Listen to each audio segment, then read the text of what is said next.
I go by the moniker Host Eric, sometimes Host of Hosts. Nani? Why are you up at 2:20 in the morning live streaming, Eric? Oh, that's an easy one to answer. I don't have any amphetamines, so my sleep schedule becomes very irregular. I went to bed at like before 9 o'clock last night. I got up at 2:15 in the morning.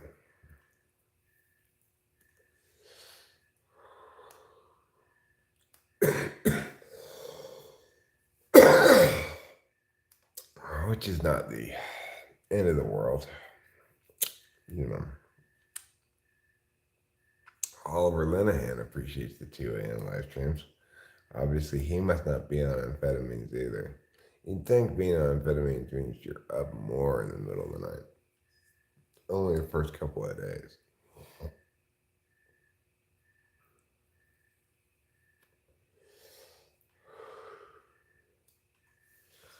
Yeah, Arnold Palmer once scored a 60 on 18 holes. That's pretty damn good.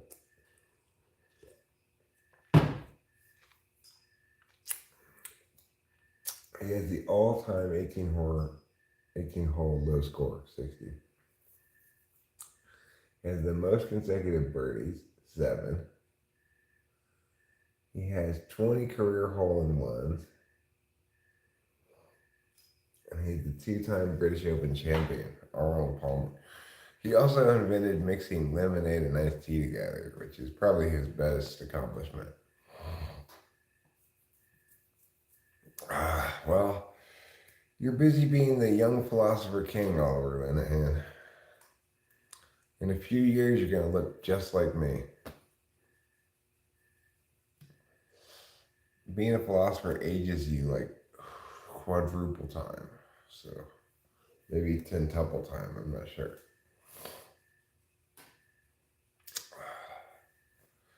It's like the opposite of being a composer.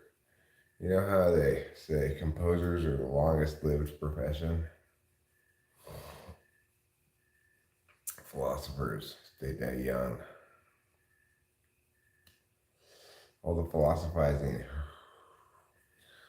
the body, the liver converts it into a toxic chemical, causes you to age fast, smoke cigarettes, causes you to do lots of things.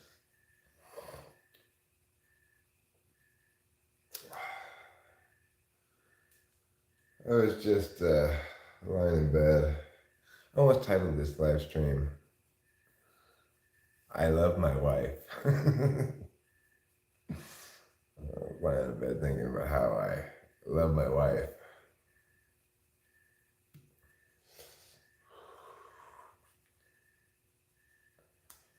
I was thinking about like Michelle Shocked, how if she's genuinely watching enough of my content to know things about Rachel and stuff, and she's probably learning something, you know? Because I am not lacking in compassion for those with mental health issues. I have plenty of compassion for those with mental health issues. I couldn't love my wife anymore. Of course, she doesn't have the toxic kind of mental health issue, you know? She's got the curable kind. Yeah, it's like Jeremiah Picks talking about complex PTSD, which is to say basically toxic responses to childhood abuse. Toxic manifestations in adulthood of damage done by childhood abuse. I mean, if that's a situation, obviously I'm compassionate towards that, but it also doesn't excuse wantonly bad behavior on her part, but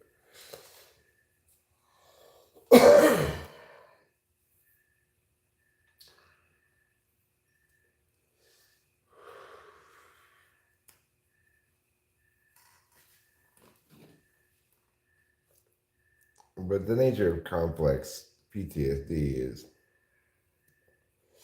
well, perhaps needless to say, it's complex.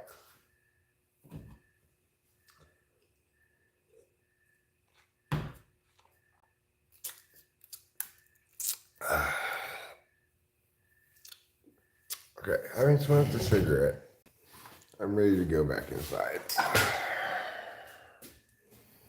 It's about the same temperature outside as it is inside right now. We like to keep it pretty cold for sleeping. Like 68's a good temperature for sleeping.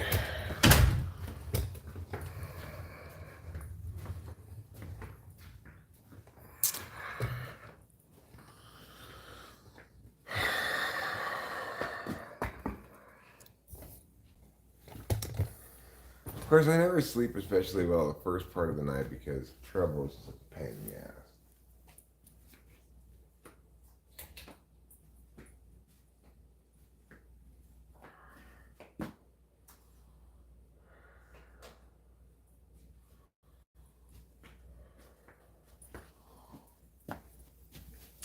And I wouldn't expect this to be a particularly long live stream, because I do plan on going back to bed. But one nice thing about right now is that the house smells like pot roast. I started cooking a pot roast last night before I went to bed. I was right. I said it was the same temperature outside and in. It's 69 degrees outside and 68 degrees inside.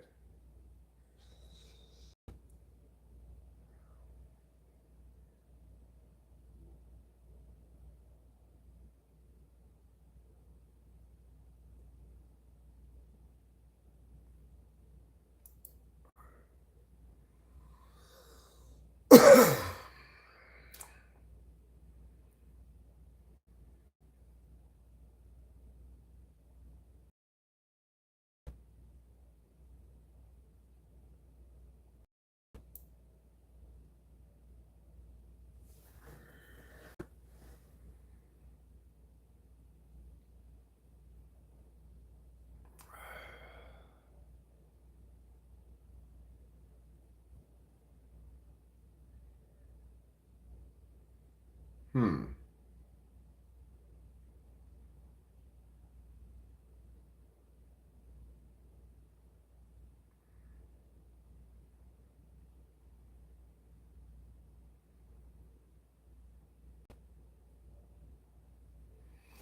A transformational 1947 document, the Twinning Memo, states that the UFO phenomenon reported is something real and not visionary or fictitious. UFOs observed by aviators exhibit extreme rates of climb maneuverability and action, which must be considered invasive when sighted. Critically, according to the Twinning Memo, the most common UFO descriptions include circular or elliptical objects with metallic or light reflecting surface. No thermal exhaust, absence of an exhaust trail. 1947, this document was from. 1952 also describes them as spherical or elliptical. Interesting. Well, I guess aliens are real. I don't really think that's the proper conclusion to draw from that. But I do think it's interesting that um,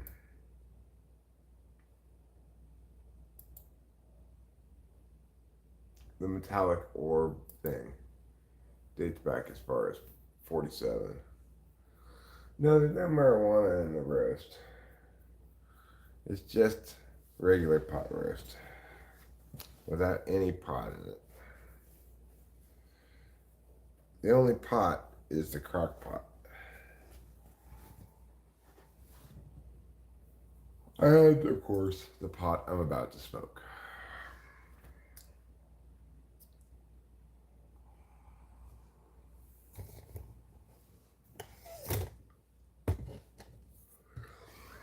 So we went to talk to the flower. Yeah, this is too Christian a channel for any discussion of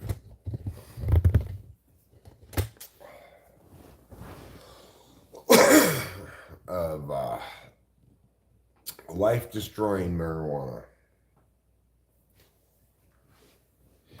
Because there's one thing that marijuana does to everybody, it's destroy their life.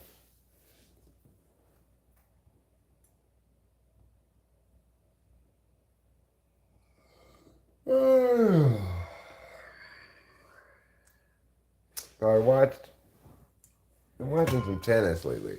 Not been a whole lot of other things on.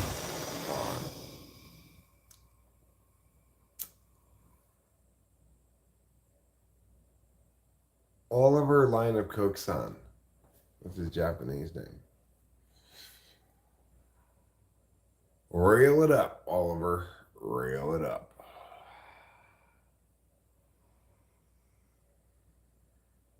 And that says 63 degrees.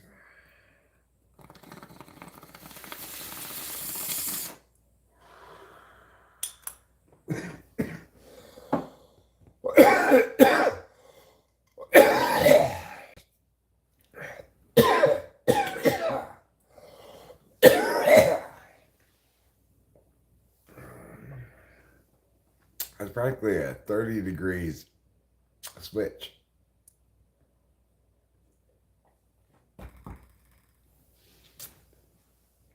I didn't quite get up to 93 up here yesterday, but I probably got close to 90. It was 93 in Oakhurst.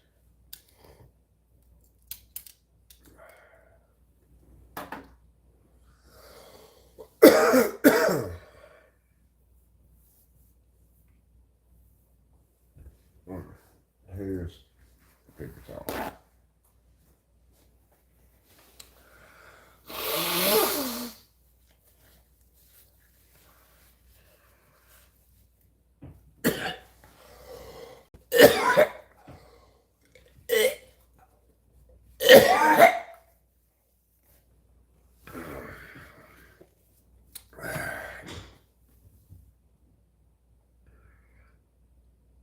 That bong rip didn't exactly land comfortably.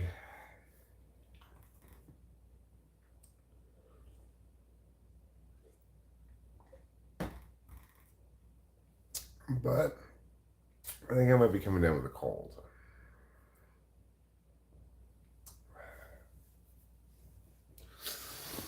Well, I got plenty of them, Oliver. If you want to come over to my house, I'll give you some.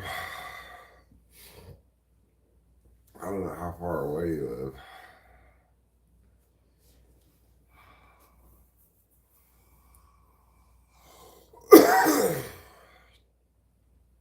I ate like an eighth, maybe. Maybe not even a full eighth. No, you can't move it.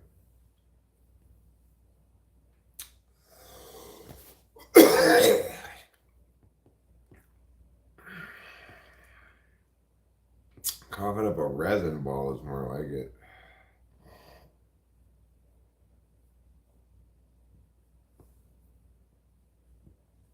You're a light bulb. Well, that is pretty useful. It kind of depends on what size light bulb you are, though. We have a need for a variety of different kinds of light bulbs here. Some of them like this light, regular light bulbs. Others like over there, track lighting light bulbs. Over there, appliance light bulbs. 3 different kinds of light bulbs.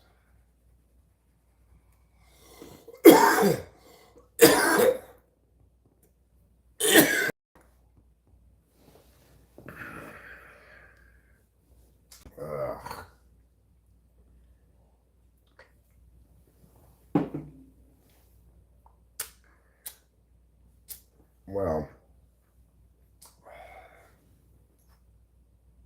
the best thing you can do when one bar rip doesn't hit properly And I mean hit your lungs, you know.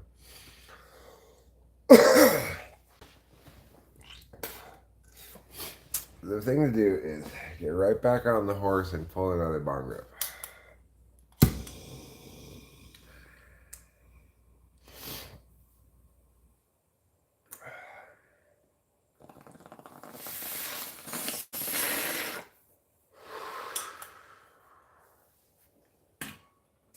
That one hit a little bit better.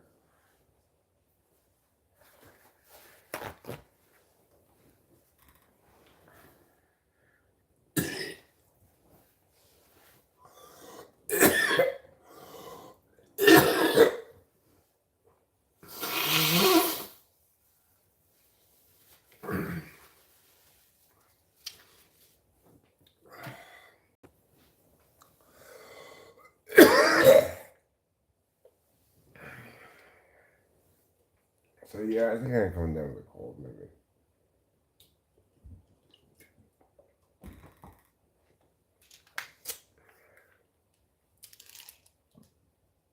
But it's hard to say.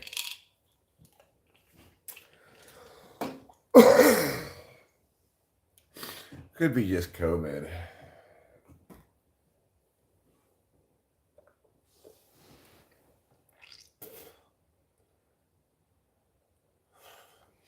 Which probably is less bad than a cold.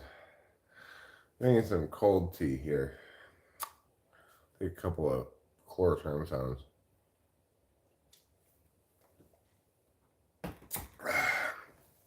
I think I might also take one of Rachel's gabapentins.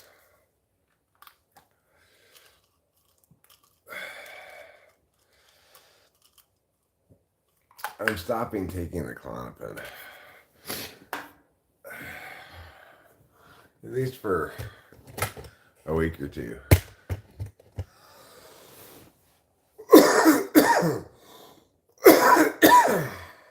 Nani?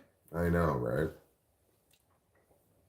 Eric, why are you live streaming in the middle of the night? I don't even know.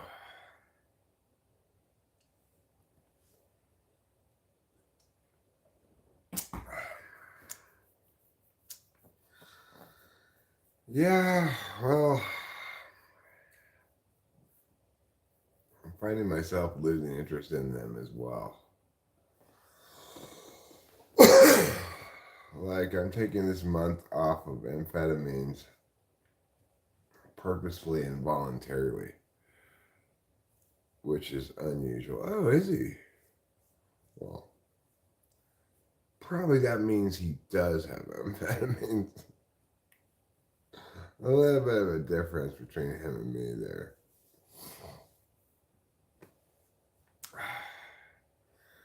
A difference I like to call 10 to 15 years.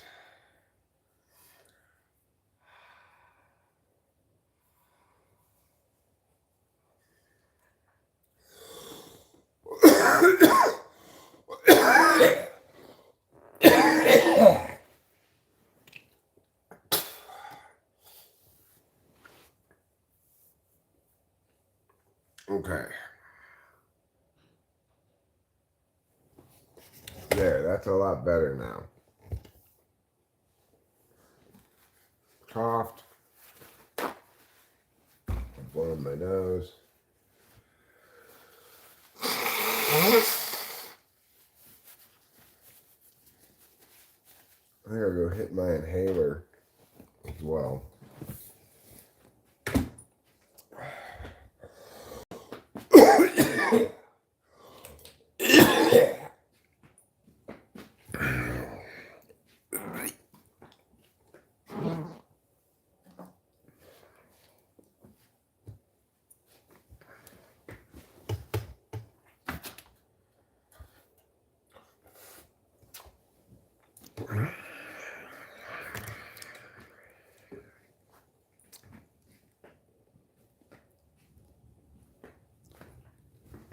It's like Rachel's up.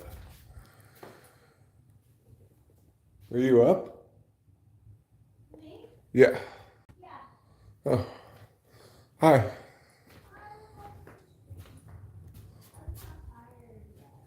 That's fine.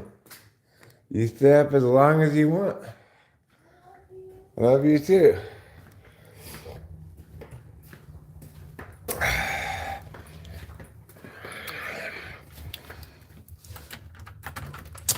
Rachel still thinks on some level that I'm gonna get her in trouble. Like, I'm not policing your sleep, woman.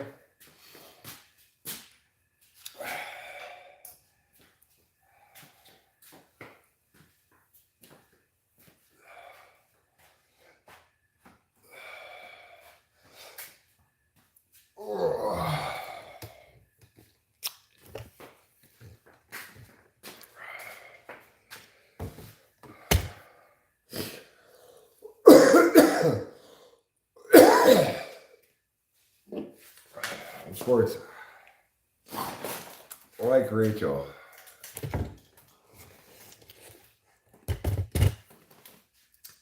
I just have an instinctual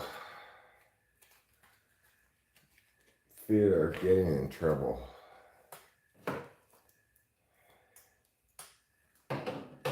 Like FE2, FE3.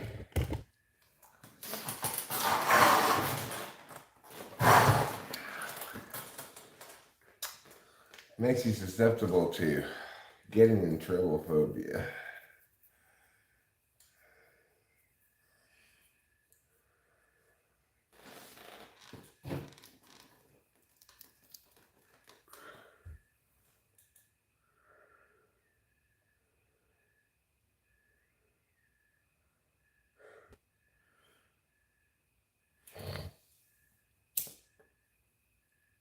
Or so many do, you just want to treat substances like friends with benefits. Is that what you're saying?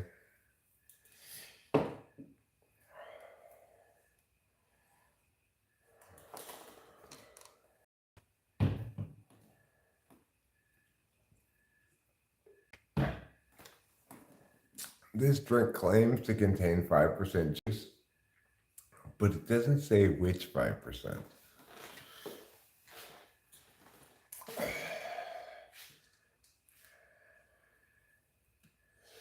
If it's the very bottom 5%, there's a decent chance I'm not going to drink it, you know? That's the ass of the Arnold Palmer.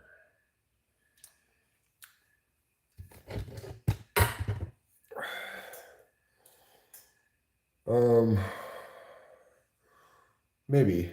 Like, my friend Dave Porter, he had an alcohol problem. And then he quit and never went back. It took me longer to quit drinking. It took me another 10 years or so after he quit. Maybe actually like 15 years, but he's like 10 years older than me. No, he's like 4 years older than me. So 10 years after his age when he quit drinking.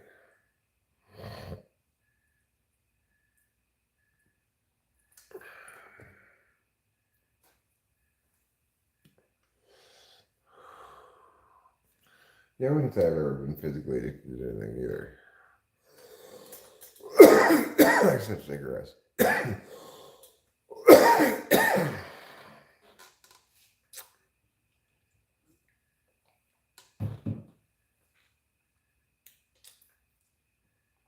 But even with cigarettes, like when I quit for like 5 days in the winter,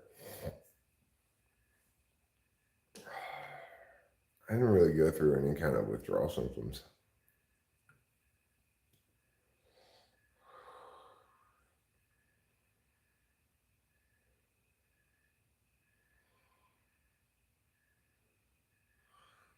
Yeah, I think they do have an easier time sticking to routines in general. SI DOMs are likely to get enough sleep, enough food, you know, not hold their pee too long. Yeah, well,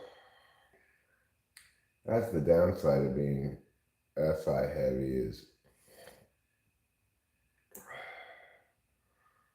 like I have painful memories. It's a Magic the Gathering black card you could play on somebody. Painful memories. Now, I think it's painful memories, Boba Fett. The shame shivers. Remembering that time you made an ass of yourself and or and those things last your whole life. It's like today is Friday, PE clothes go home. They put up that sign in my middle school PE locker room, boys locker room. And for the rest of my life, anytime somebody says today is Friday, I say to think PE clothes go home. I'm 52 years old.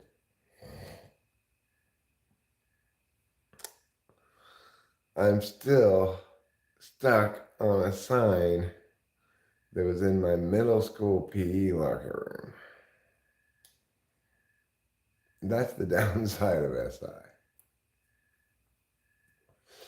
Not only do I say PE clothes go home when someone says today is Friday, it is not Friday. Someone says today is Wednesday, I might very well say PE clothes don't go home. So, people say what day of the week it is fairly often. Today is Mia.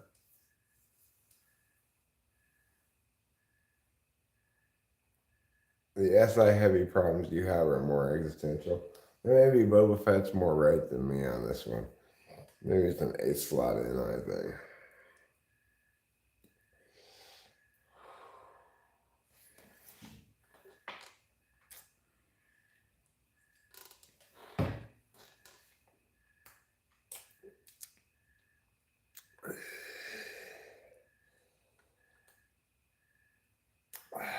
The best thing that SI doms have going for them is they're the masters of self-soothing.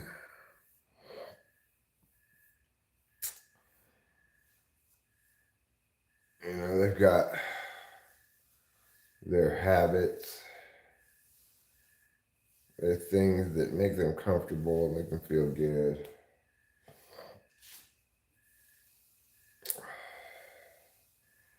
But I don't doubt that they're still subject to existential terror. For me, existential terror links to SI. It's like things have changed while I wasn't paying attention.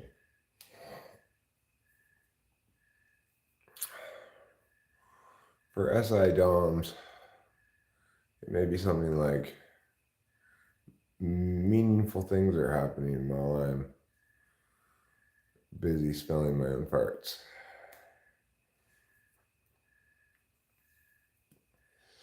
Or like, I hope I didn't spend all my life just eating and sleeping and watching TV.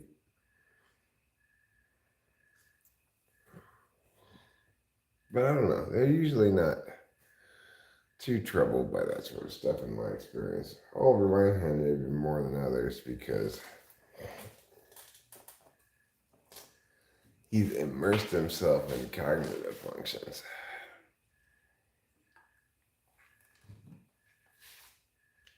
As though he were hands and it were a bowl of palm olive.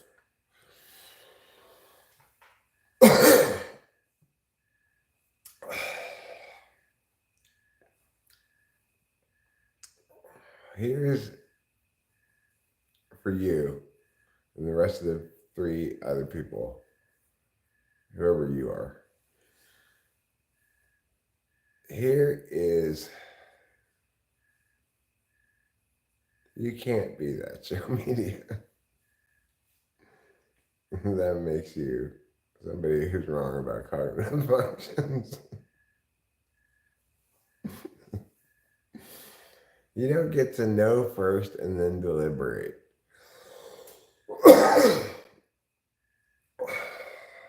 using knowledge.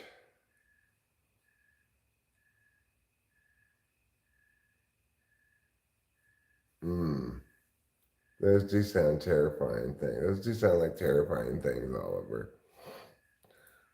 For me, the existential terror is that I've missed the boat somehow, or that I've missed crucial steps, or that the story I've been telling myself is actually a lie and I can never get time back.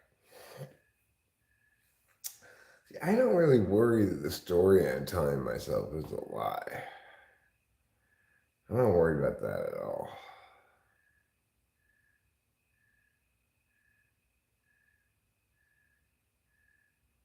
I do worry somehow that I'm wasting time and can't get it back.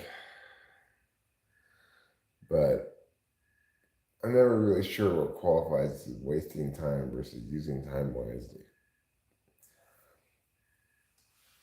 But that's one of those things that SI can be very sure about sometimes. Like, I'm sure right now that I'm going to go eat a couple of antacids. Why? Because I have a little bit of stomach acid. And it's making me feel a little bit queasy. So I'm going to eat a couple of antacids. This is what I call good SI.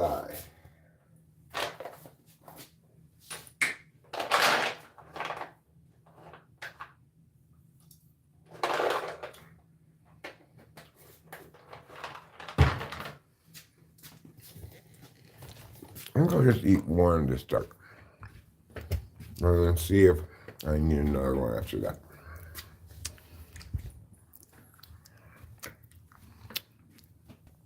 I was also going to hit my inhaler.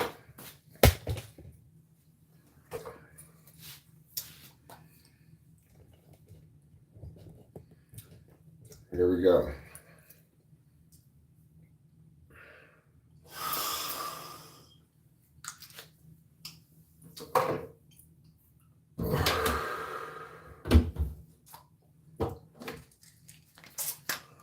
I'm also going to take a couple of Benadryls to go with my chlorotrimazole.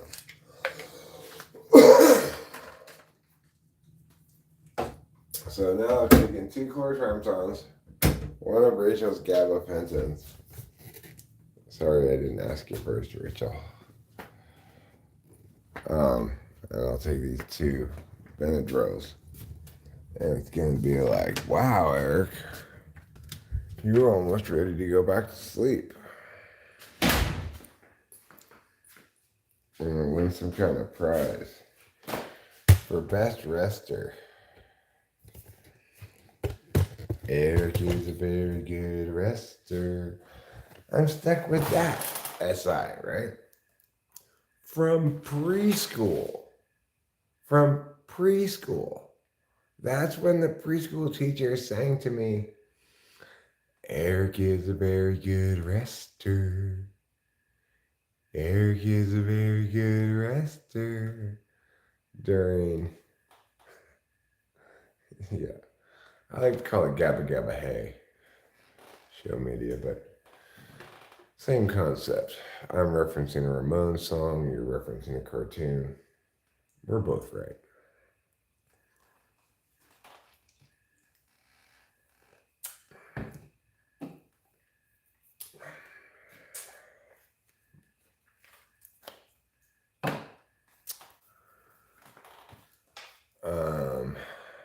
T-pole, you're bad at orienting yourself and moving towards what I want, which becomes frustrating. Well, sure you are. Not just TE-polar, it's FI6. In order to TE well, you have to decide to FI. You don't like to FI. I don't blame you. It's a bit of a mystery for me too. We were watching this thing called When Vacations Attack. Me and Rachel were watching it. I have faith in you becoming Oriental as well, Oliver. What was I gonna say?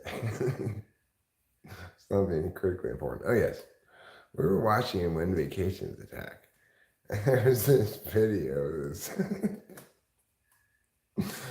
Dumb helicopter. Flying. It's like an airship, right?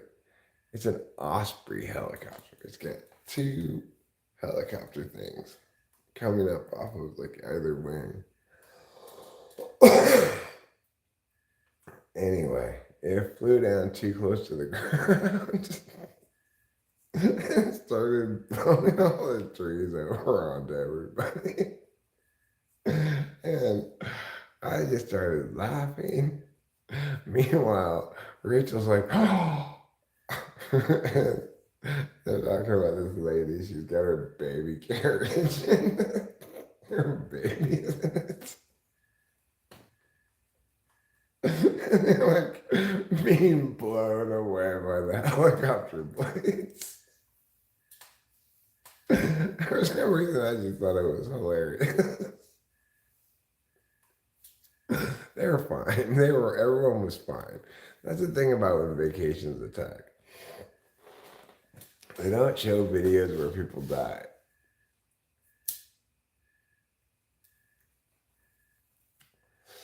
But it makes Rachel a lot more tense than it makes me.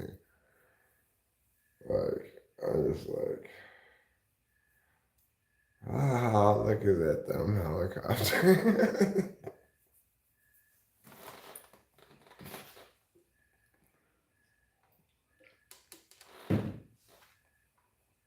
In contrast, the one where the guy's riding his bike on a single track and then like comes to this edge where he tried to slow down and then his bike falls over and he goes tumbling down this cliff.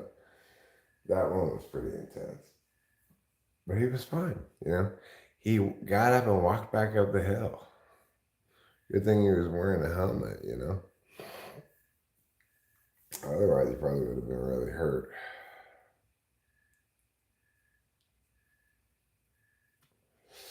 Rachel and I both agree we're not going skydiving.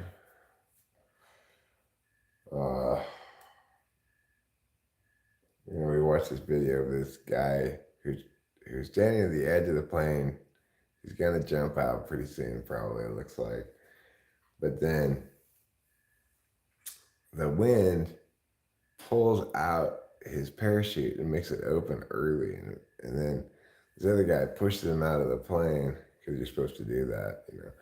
I don't want to dive with sharks either. We also saw a video of two people in a shark cage under the water, and this great white shark got inside the cage. It ran directly into the cage, bending apart these two bars, and then it got all the way into the cage, and then it was stuck in the cage with one of the divers. Another one of the divers escaped out of the escape hatch at the bottom. Again, both the divers were perfectly fine in the end. But it does make me not want to go dive with sharks. Rachel and I are really into adrenaline rush activities.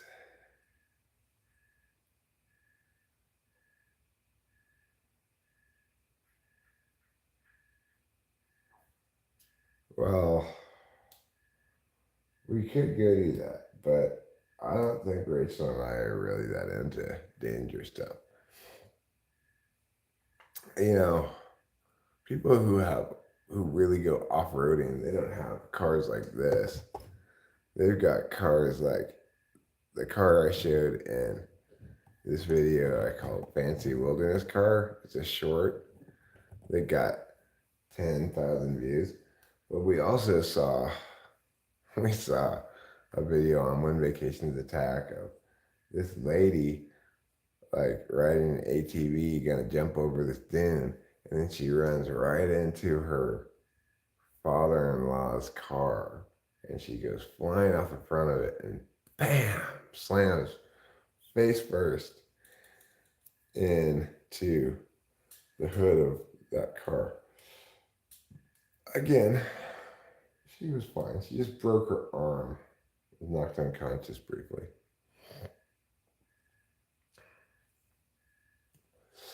It's like Rachel and I don't do dumb shit like that, like jump off a sand dune or whatever. we're very cautious with the little wilderness car. I don't want us to go rolling down the side of a hill or something like that. Of course, we do have roll bars. And in When Vacations Attack, I've seen a couple of ones where somebody's trying to go up a off-roady thing with a Jeep and goes rolling down the side of the hill. Roll bars are quite effective. You know, if you keep your hands inside the vehicle, you should be fine if you're strapped in. It was crazy in one of those videos is even the dog was fine. It was that old man, his wife, and their dog in his Jeep, and they the back tire slipped into this little hole, and then the whole thing went rolling down the hill. You know, I don't want that to ever happen. No, I don't want space travel either. Look, I'm not that into being jostled. Okay. When Rachel and I went on the Ferris wheel at the fair, it made me feel a little queasy. If the Ferris wheel is going to make me feel a little queasy, then you know space travel is going to make me feel a little queasy. Maybe even a lot queasy.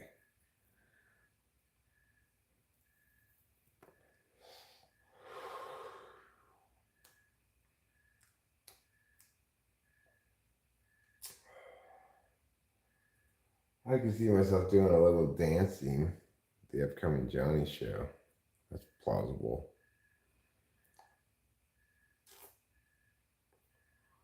He dropped a new track yesterday.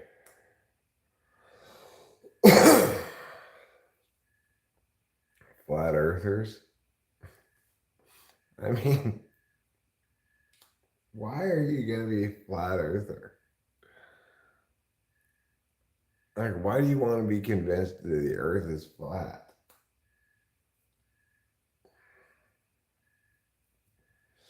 Like, how thick is it? Is it just millimeters thick, like a piece of paper?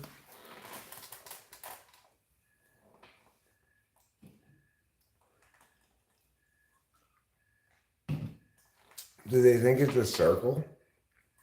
Like a frisbee, huh?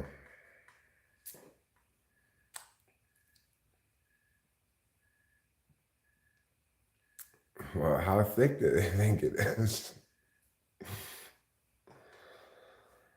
Like, that just makes no sense to me.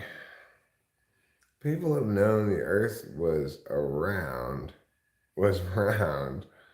since like the 1500s or the 1400s or something.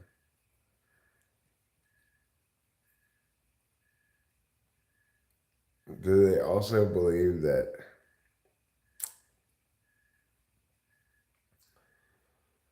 lightning is Thor throwing things down to the ground from heaven? It's moving upwards? So is there nobody on the bottom of the disc?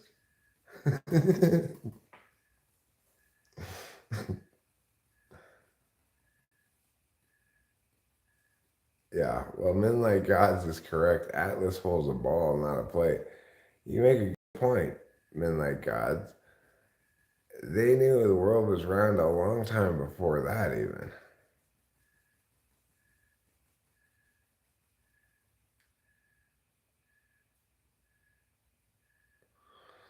Well, the poles are not particularly hospitable places for people to go. We could send unmanned things there. Granted, Mars isn't hospitable either, but there's not really anything at either of the poles. Well, I mean, at the North Pole, there's Santa's workshop. The sun and moon are spotlights projected by them onto the dome over the top of the disk. Oh, them. Well, they are always doing things like that. They are a complicated bunch. They are responsible for all kinds of things. They say all kinds of things. They do all kinds of things. Most of all, they control us. An advanced species live in the heavens. Is it God and Jesus and the Holy Ghost? I hope so. Because I hear they're cool. Oh, an advanced species lives at the South Pole? Are you sure it's just not Santa's Workshop South? You can't actually go to Antarctica because it's really a giant ice wall around the edge of the disk. Oh. Why is there an ice wall around the edge of the disk? Is it because outer space is cold?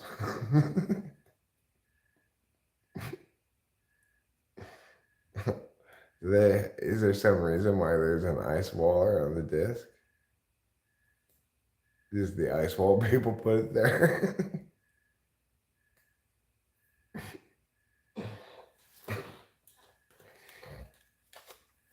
You know what I believe? I believe the moon is actually a square. They are cutting off the edges of the square.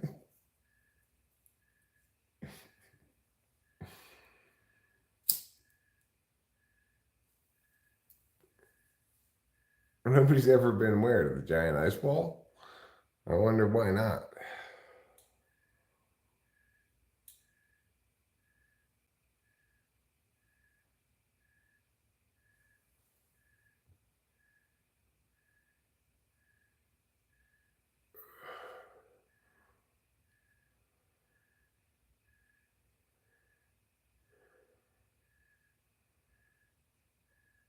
The moon's a hollow square? Do you mean it's an empty cube? I think you might be right.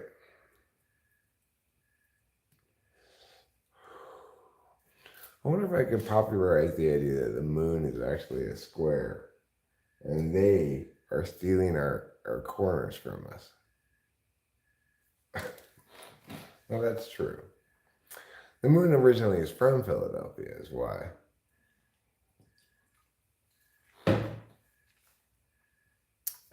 It moved to outer space, well, out of brotherly love, of course.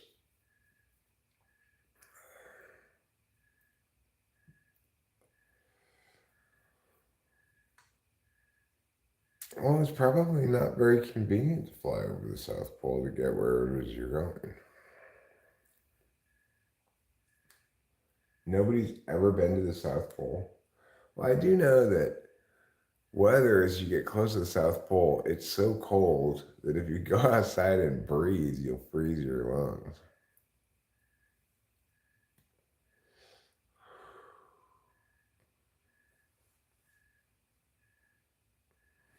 Well, that's why I'm part of the Anti-Bagel League, Jiu-Jitsu. It'd be fine if people just put locks on them, but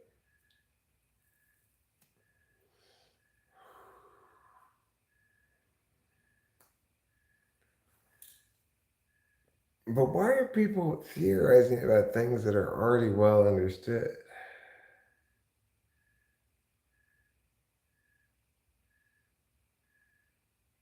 No plausible airports is a perfectly good explanation as well.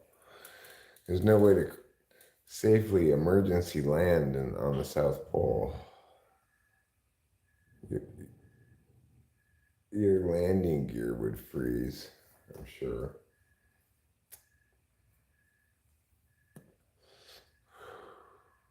It's cold down there.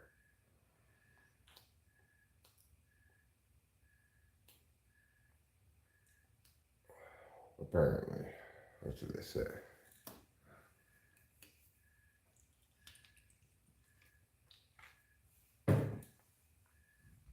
Pretty crazy to think that you step outside and breathe, you die from frozen lungs.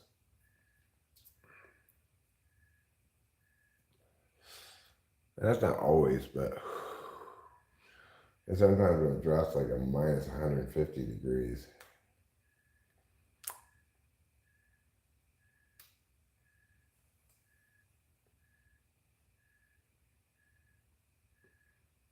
He's in Argentina, Oliver Linehan.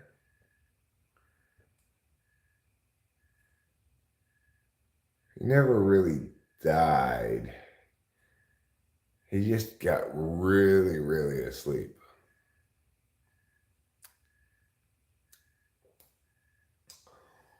Well, it can make you smart, edgy, and cool, but you got to be contrarian about the right things, like evolution, not the roundness of the earth.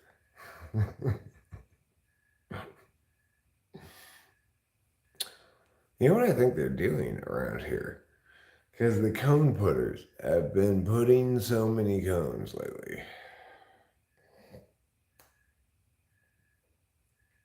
Put a cone sine wave in the cone putters, is their band name. Because they put cones, they wave signs. They're digging a trench into the road.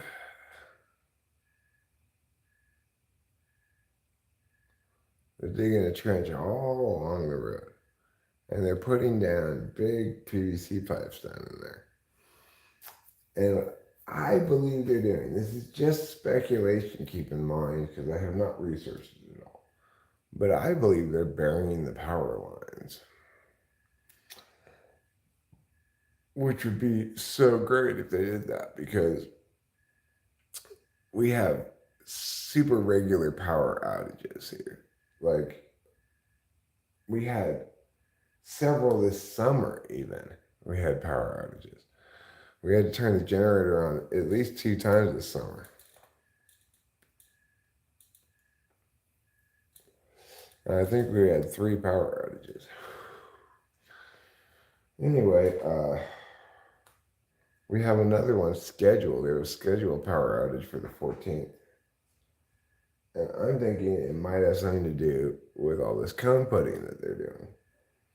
Namely, that maybe they're about done with the trench digging. They are about done with it, it seems like. They're getting close to back here.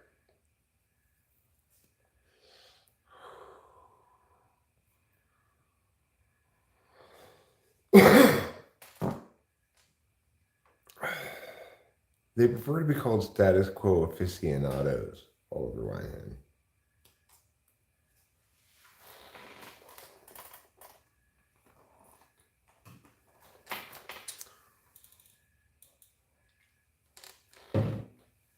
Or if you prefer simply status quo aficionados.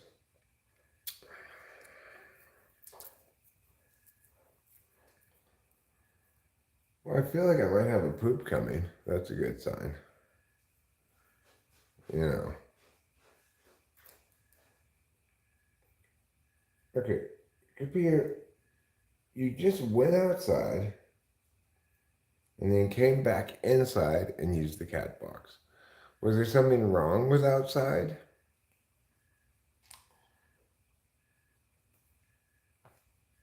Was the bathroom outside inadequate this evening for some reason?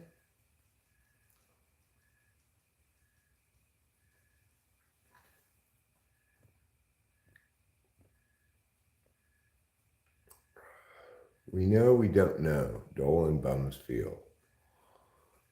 How's your bums feel? They feel unhugged right now. I'm wearing boxers. And in my paradigm, my generation's paradigm, there are 2 kinds of underpants. There are boxers and there are bun huggers. But you know what? I told Rachel the other day, I was like, you know, maybe when I get underwear,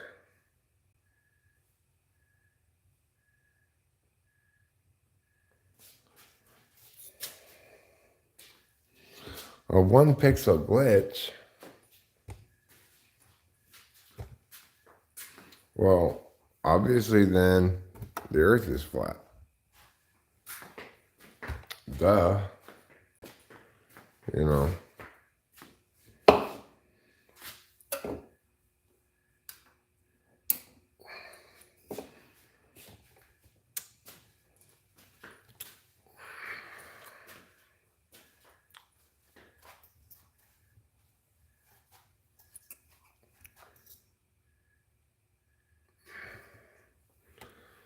And so, what are we supposed to conclude from that?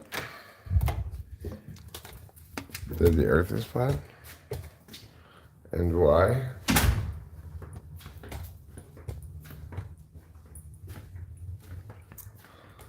Yeah, I'm sure the Russians are ready to nuke all of America. They have been since like 1961.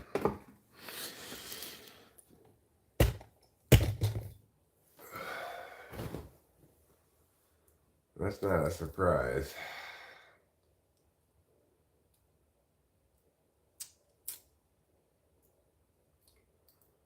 I mean, we've known well for a long time that multiple countries, including Russia, the US, and now probably China, have plenty of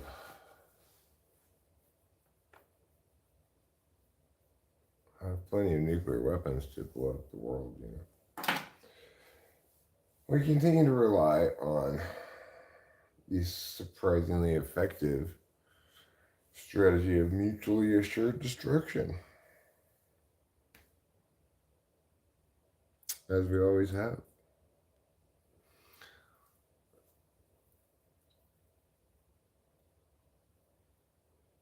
We should have taken out Russia, Soviet Union at the end of World War II. But, everyone's like, we're tired of killing so many people. But, you can get that. I can get that. I'm sure it gets tiresome after a few years of warfare.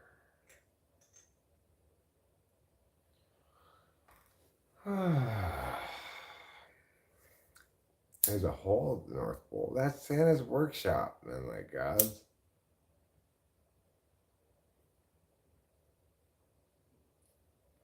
That's fine, Oliver Linehan. It's a lot better than using your whole ass to be wrong.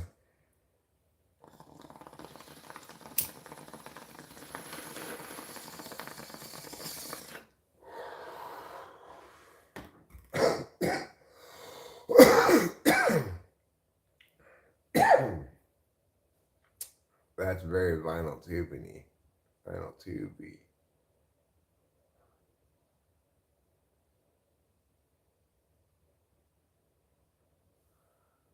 I don't think that's true, man. My God. For example, plutonium's half-life is thousands and thousands of years. Any nuclear warhead made with plutonium is not going to it's not going to go past the best used by date anytime soon.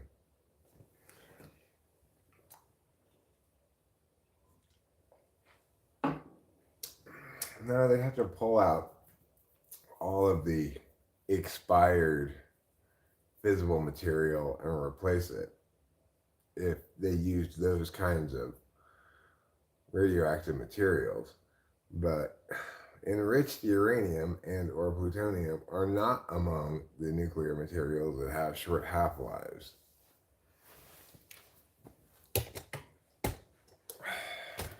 What I think is really interesting is like how successfully the natural world has repopulated Chernobyl,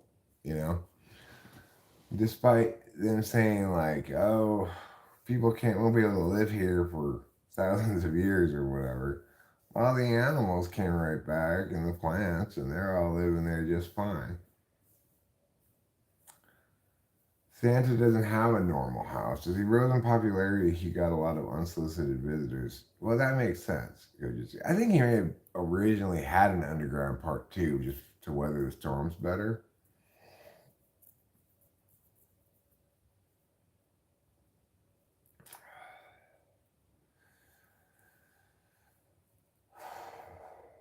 I mean, like America is littered with deep silos and stuff and underground bunkers and shit for, holdovers from the Cold War. Some of them they've made private property now, even. Like, there are apocalypse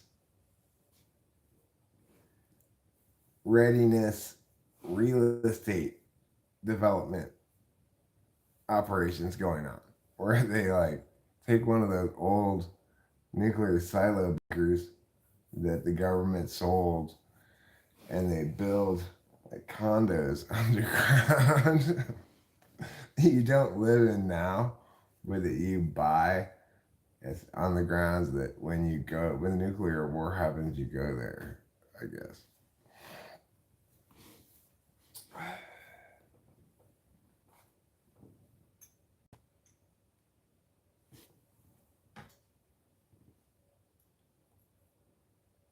There's one I saw a story about in Kansas or someplace like that where it's basically like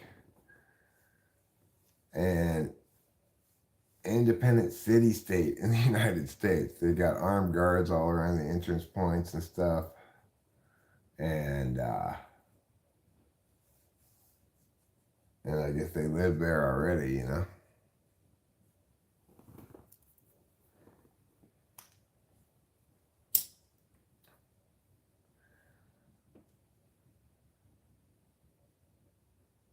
I'm not too worried about nuclear war. I went through a period of time when I was 13 or 14 where I worried a lot about nuclear war. Eventually, I just got over it. Well, if the nukes come a flying, Rachel and I are about as well positioned as you can be in California for that.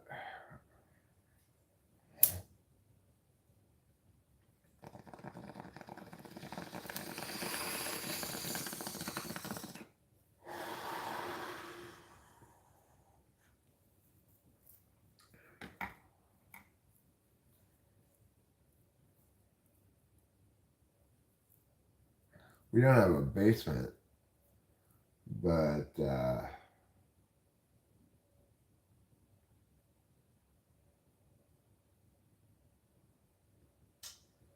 we've got a pretty sturdy house. We're a long way from any big city that might get nuked. The closest big city we're to is Fresno, and I don't think anybody's gonna nuke Fresno.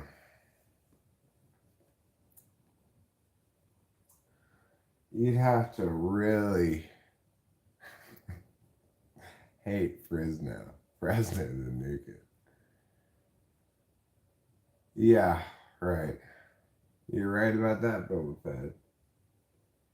There are plenty of U.S. nuclear armed submarines.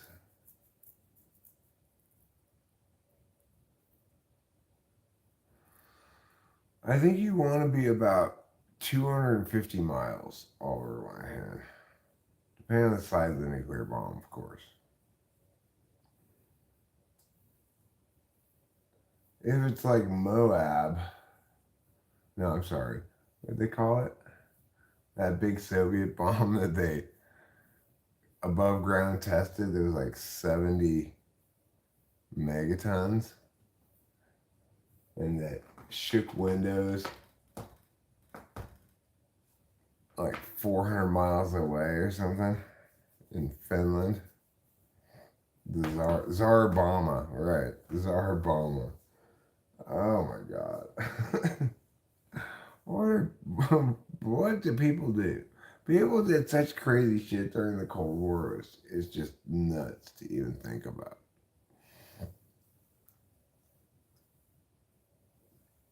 Right. Tsar Bomba was the huge nuke that the Soviets above ground tested. They wanted to get to 100 megatons, but I think they tamped down a little bit at the last second or something like that. 100,000 tons, 100,000 tons of TNT. That's a lot of TNT.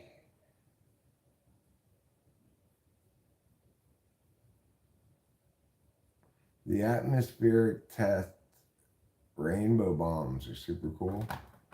I haven't heard about that. The rainbow bombs. But there certainly was a lot of nuclear testing. One of the advantages of which is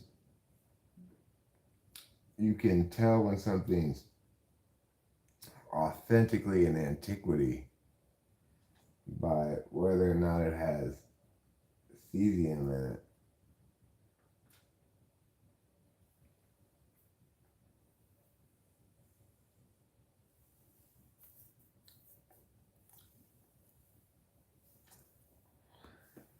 Yeah.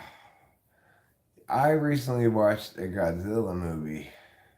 It was like a newish Japanese Godzilla movie. And in that movie, the Japanese enlist the aid of the U.S. to help stop Godzilla. And the U.S. drops a Moab on Godzilla.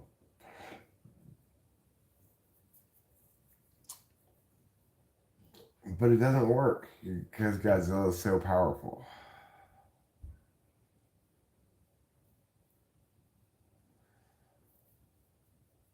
Is Foab even bigger than Moab?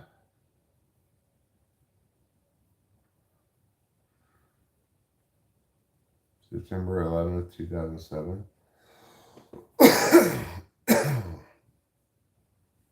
Well, that's good.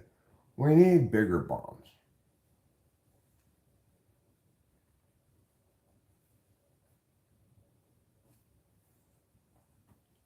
Well, what was going to happen, Kujitsu, is the U.S. said, look, there's nothing we can do, Japan. Even though Godzilla's in the middle of Tokyo, we're going to have to nuke him. Until, fortunately, at the last second, Japanese scientists came up with a better solution.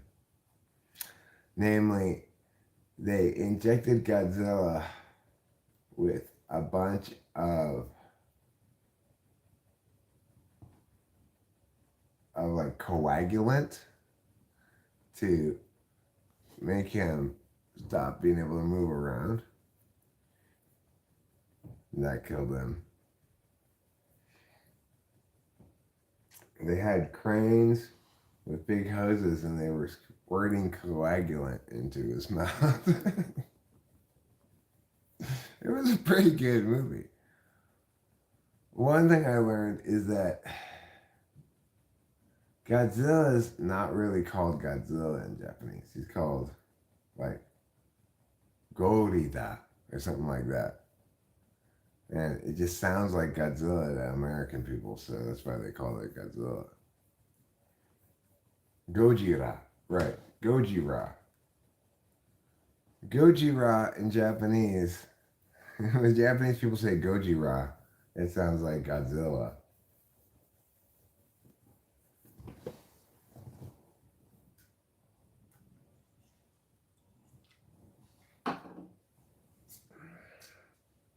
That's when you know you've watched all the good anime. Is when you're watching a live action Godzilla movie on Crunchyroll. That's just proof positive. You have watched every bit of good anime there is.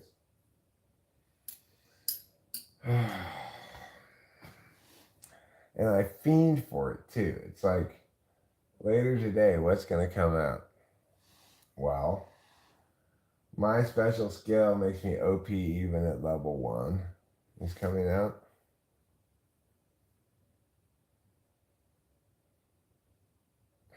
It's like when they were in the nuclear testing, bomb testing phase, basically some TE doms at the Pentagon were handed a blank sheet of paper and told to write down every possible place and way it could blow up a nuclear bomb that might provide us some information we didn't previously have. Well, we've never blown up a nuclear bomb in the big trench in the ocean. Oh, let's do it. We gotta find out what happens if we blow up a nuclear bomb in a trench.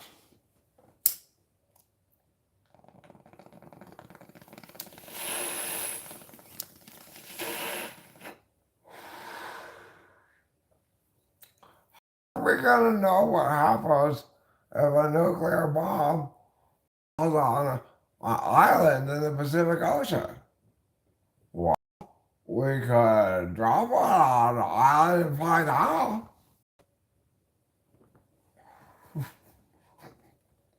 Yeah, just the scope of the idiocy is astonishing.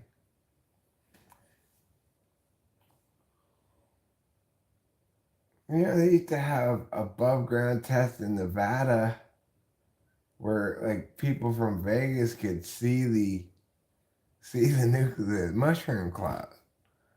Like, what the fuck are you people thinking?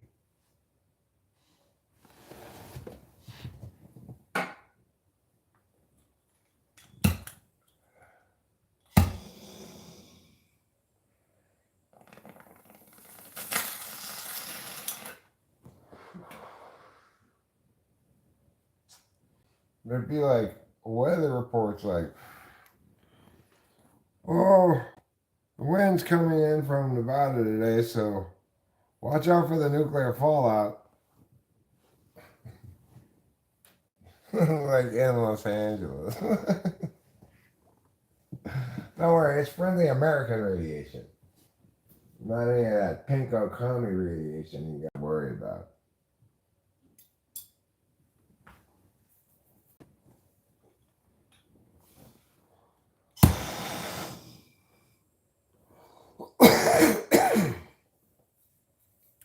I like how the North Koreans ruined their mountain with nuclear bomb tests. Now they have mountain collapse syndrome. There's no such thing, Eric. There's no mountain collapse syndrome. Oh yeah, there is. It's when you blow up too many nuclear bombs inside of your mouth.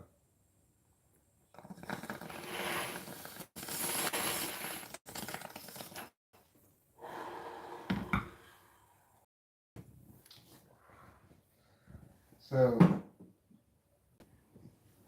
they can't test any more nuclear bombs inside their mountain because if they try to do it, it's gonna blow the top off the mountain and send this massive plume of radiation into the atmosphere.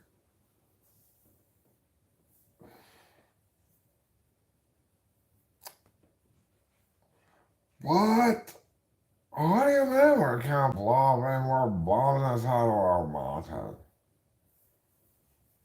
But where else are we gonna blow up?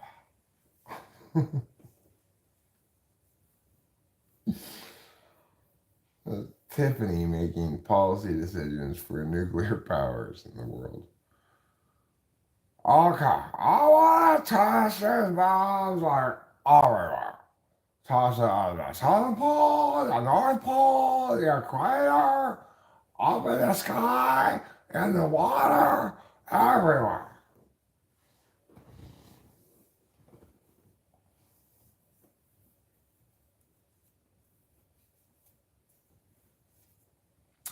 Right. What they need to do, I think Coaches has got a point here. Just pile a bunch of heavy trash on top of the mountain.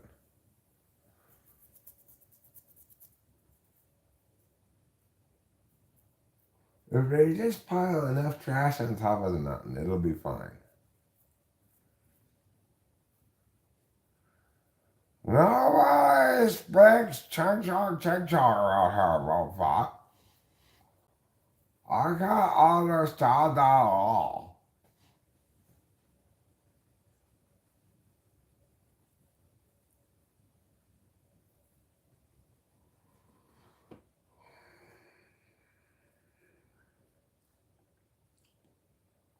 I'm just glad France has a nuclear bomb. Who do you think the French are going to nuke? I don't think the French are going to nuke anyone.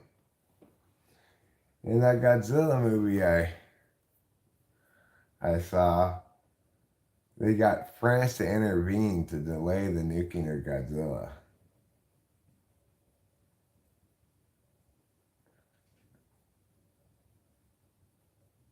And then it shows like the Japanese prime minister bowing to the French dignitary at the end.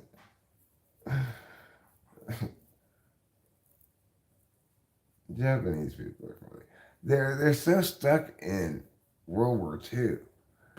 In this Godzilla movie that was made in like 2017 or 2020 or something like that, right? There's a conversation between two of the Japanese characters who say it feels like it's going to be post-war forever. They're talking about World War II. Like 70 years later. They're still dealing with the fact that they don't have a military. They only have a self-defense force.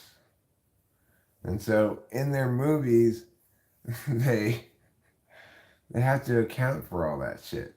They're accounting for treaties they agreed to at the end of World War II in their films now. How weird is that? Very weird, Eric. Very, very weird. As weird as can be. I agree with you. It's as weird as can be. Well, what I'm going to do now, I'm going to grab my iced tea, I'm going to go in there and take a couple of Tylenols. I'm going to smoke another cigarette. Then I'll probably wrap this up and go back to bread. Rachel and I should just give up on sleeping at night, it seems like. Except I get tired at a certain time. Like I got super tired at 9 o'clock last night, a little before 9 o'clock. I started just yawning my yawn face off. And then we got into bread. And I was annoyed because trouble was like all up on me, you know? Like way more than I wanted it to be on me. And it was too hot. So then I got up, I turned on the air conditioning, and got back into bread. I still was having trouble problems though. And then Rachel went upstairs at some point. I must have fallen asleep. She went upstairs. I woke up, she wasn't in bed anymore. And then I just had enough of trouble. I just said, you have to move. I got my feet underneath him and heaved him up so like he flopped over from one side to the other. And that's as much as he was willing to move. But it was good enough. It scooted him over enough that I could establish my spot in the middle of the bed. And then he was like, okay, fine. I won't be all up on you all the time. And he gave me a couple inches of space the rest of the night, you know. So I slept pretty well. Shake well? I have never one time shook one of these things. These half and halves, it says on the can, shake well.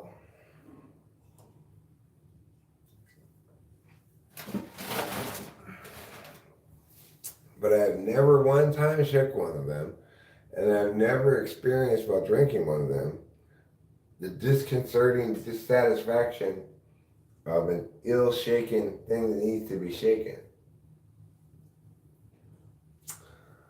Things that need to be shaken, by the way, don't include babies.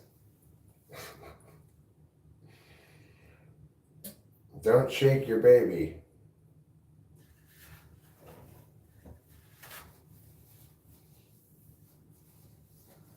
It's okay to shimmy with your baby, but not to shake.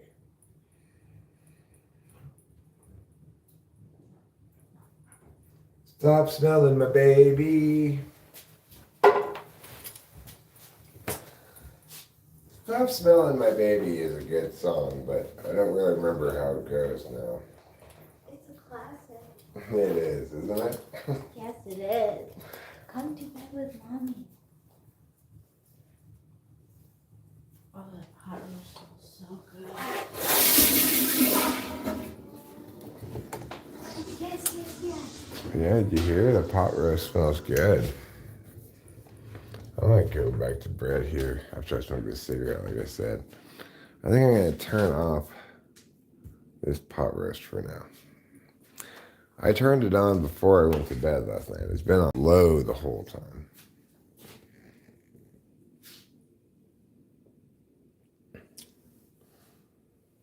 So, in theory, meow, do you want me to watch you eat? Okay, here. It's not just me who's going to watch you eat, Trouble. The whole world is going to watch you eat via the internet. What do you think about that, Mr. Man? I think you're a very handsome kitty. I think Mommy wants you to go to bed with her. But I will watch you eat if you wish. Yeah, that's you and me. Together at last. What a good kitty. Yes. What a handsome man.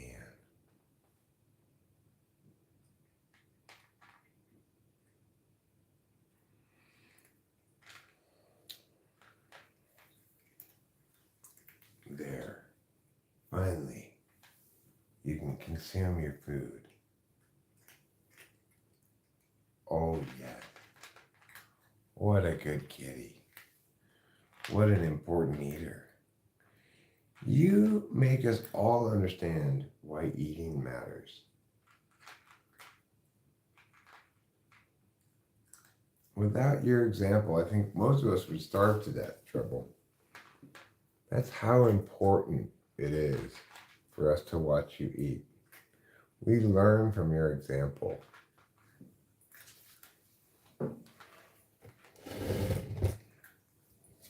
Yes, we do. But now we're done learning. Now we're going to smoke a cigarette. That's another kind of learning. That's learning for your lungs. I'm going to bring this water with me to sip upon. Eric's a loser. Necessarily, it is the case that if only Eric's in streams, if only losers in streams, and Eric ends the stream, that he is a loser. Fortunately, Boba Fett, that's only so conditional upon your first premise. And I'm not sure that your first premise is true. Your argument is valid, but it may not be sound. Sorry to inform you.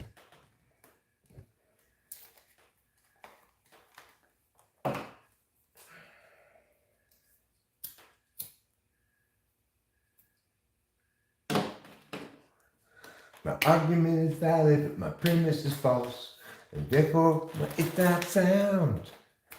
My argument is valid, but my premise is false, therefore the argument is unsound. Oh yeah, unsound arguments, they're wonderful, unsound arguments, they're lovely, unsound arguments.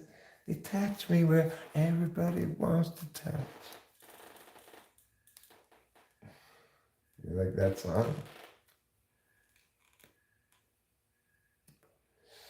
About unsound arguments and how they differ from invalid arguments by way or virtue of the truth of their properties.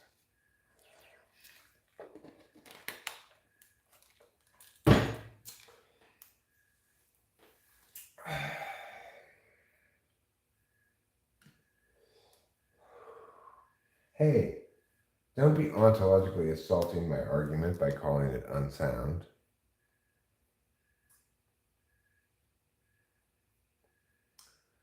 Hey, I'm just describing your argument correctly. Call a spade a spade. Racist! That's racist of you. You're racist against false arguments.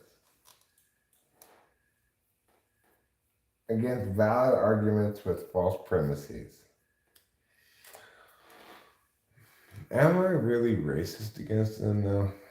Because, well, I'll agree that unsound is a race. It's not a race of people. It's a race of Poe.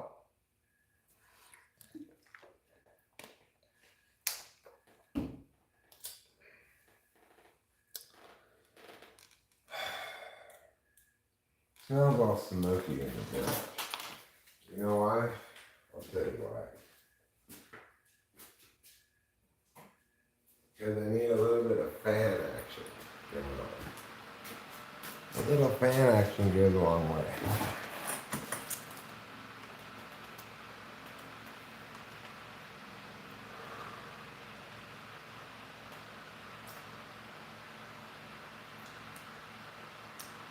Rachel and I are having like a sleepover, where neither of us sleeps, I guess, tonight. We're like a couple of teenage girls. We're gonna stay up all night, talk about boys and makeup and clothes.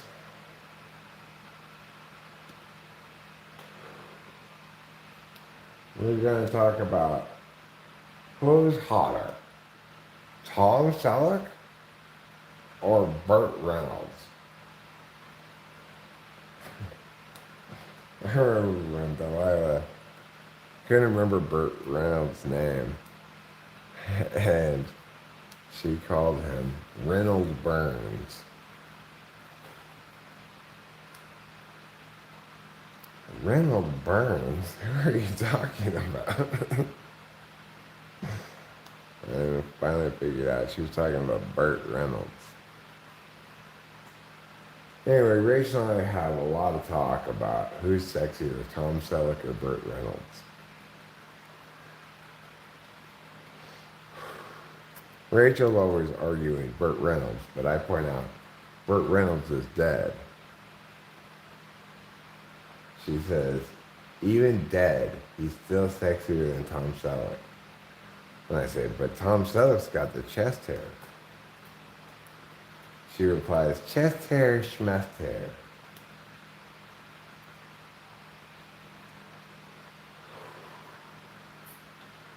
As a Gen X person, I know Tom Selleck as Magnum PI.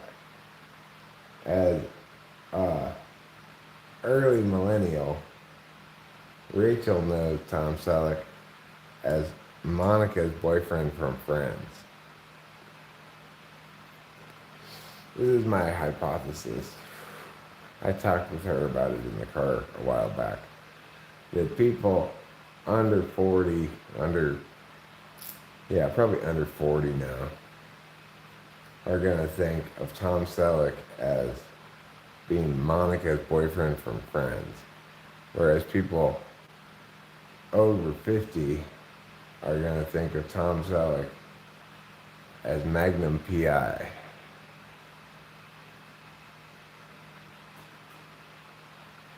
If all people who end streams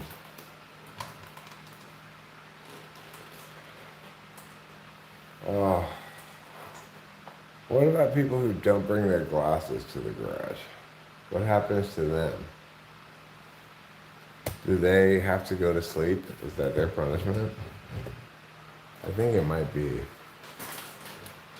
It's the appropriate punishment for people who don't bring their glasses to the garage. I'm not entirely sure I'm going to be able to go back to sleep, but I'm also not entirely sure I won't. I've taken a gabapentin, 2 chlorotrimetons, and 2 Benadryls, all of which are sleep supportive.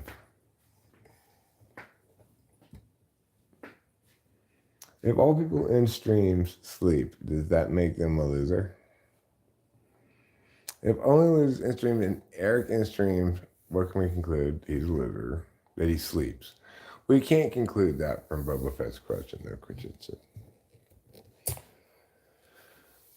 You have to incorporate additional data not included in Boba Fett's question to conclude that Eric sleeps. If all people who in stream sleep, does that make all people who in streams losers? Yes, because only losers sleep. Now that's correct, Kojitsu. It does indeed sound like you very well may have FE in the fourth slot.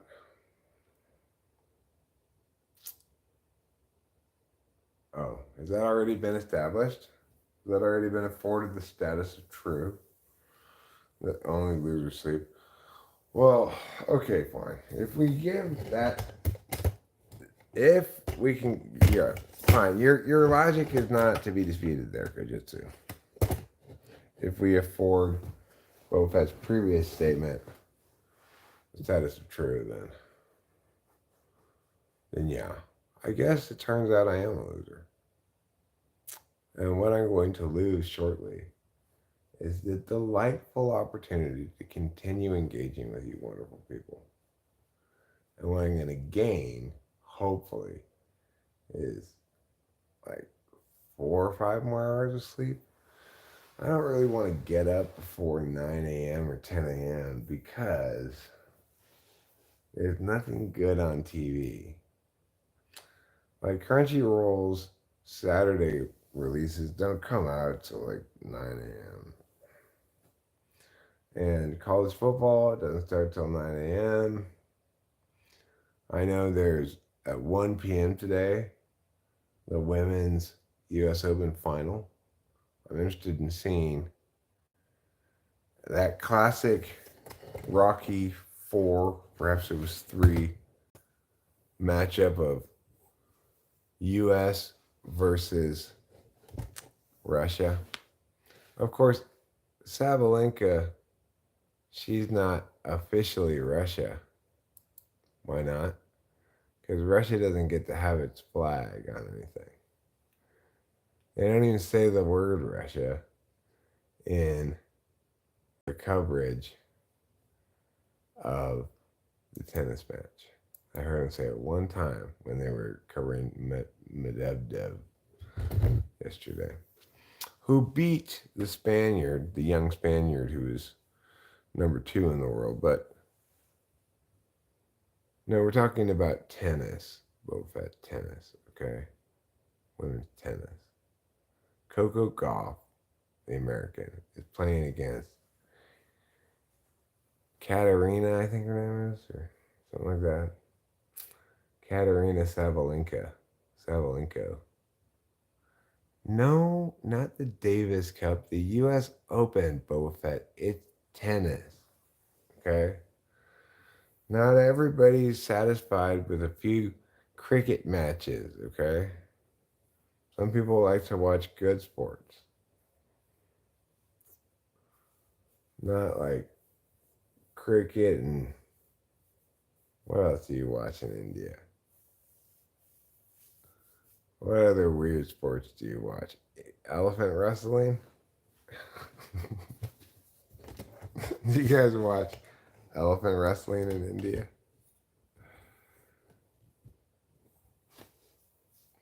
Do they have like non-eating contests? Whoever can eat the most non gets a huge red dot on their forehead.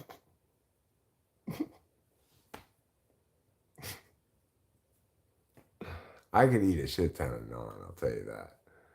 You sit me down with a big plate full of naan breads, and I'll just eat the shit out of that. So good. Snake charming, yeah. I can imagine. I'm assuming that in India, your top personalities are your number one snake charmer, your number one elephant wrestler, and your number one cricket player. And your number one Bollywood star. Okay, with that lesson about India completed, I shall now end the live stream. Have a great day, no matter what subcontinent you're on. Don't worry, India. One day you'll grow up into a real continent.